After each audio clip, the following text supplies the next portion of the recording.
Hi guys, magandang tanghali sa inyo lahat. Tanghali na naman. At ito guys, dito naman tayo sa sinaunang barya ng Pilipinas. Ito guys,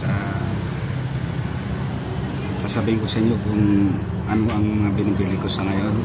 Ito guys, umpisahan na natin ang ating koleksyon.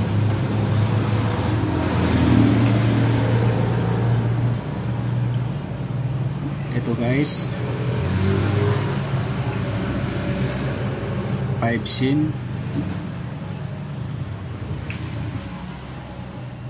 sin sa baba niya Pilipinas, sa likod niya naman United States of America. Ito guys, gawa sa nickel.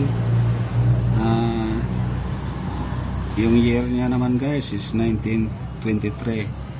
Yung binibili ko guys, ganito guys, 1933 pababa, basta malalaki ang ipon guys. 5 sin 1933 pababa, mga ganitong klaseng coins, yun po ay ating binibili.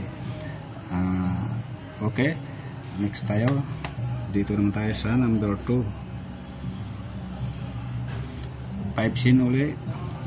Ito naman guys, 1939, gawa sa nickel. Mga ganitong klaseng coins guys, kinukulikta talaga ng mga kolektor. 5 sin Pilipinas. Okay, next tayo, dito naman tayo sa number 3. Ito guys, medyo hindi na gaano makita yung litra nya. Ito guys, 5 sin pa rin, 1908. Okay, next tayo, dito naman tayo sa number 4. 5 sin uli. Ito naman guys, 1931, United States of America. Ito gawa sa nickel. 5 sin, sa baba niya nakasulat Pilipinas. Mga ganitong klaseng coins guys, yun po ay ating binibili. Mga malalaking ipon sa likod. Okay, next tayo, dito naman tayo sa number 5. 5 sin uli. Ito guys, 1915.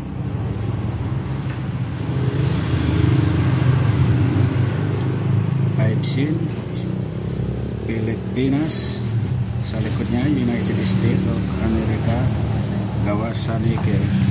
Okay, dito naman tayo sa number 6. 5 sin uli. Ito guys, medyo malinaw yung ano niya, 1932. Maganda pa ang kondisyon. Pag magandang kondisyon guys, medyo maganda rin ang presyo.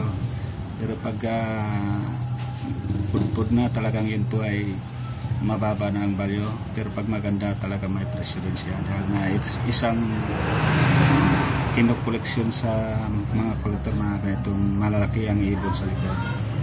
1932. Dito naman tayo sa number 7. 5 sin uli. Ito naman guys, 1933, United States of America.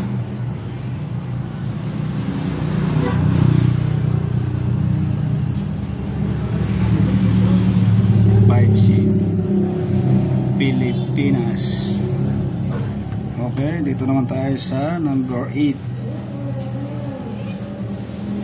5 sin ulit. Ito guys, 1931. Ito guys, mga gawa sa nickel naman ito. 5 sin Pilipinas.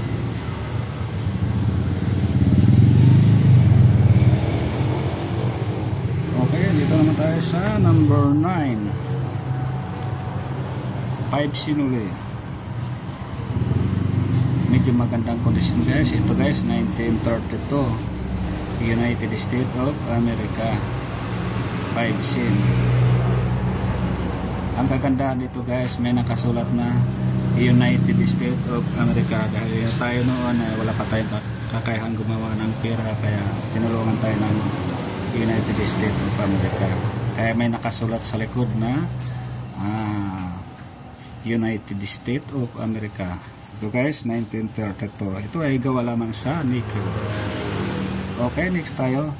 Dito naman tayo sa number 10.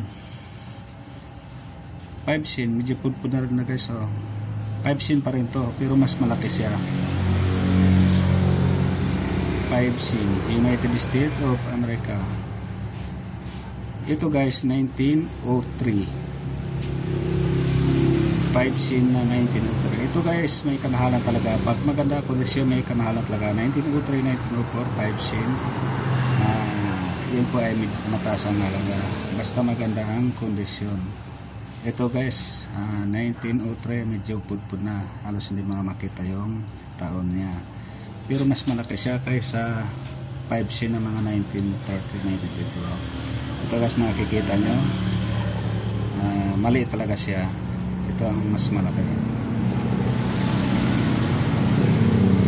Talagang anong gumawa sila uli, talagang pinapalitan niya ng konti dahil yung ay materials ay medyo mataas na rin ang presyo.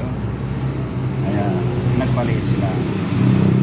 Kaya nga ito ang parehong 5 sin, ito pa 1903, mas malaki. Ito naman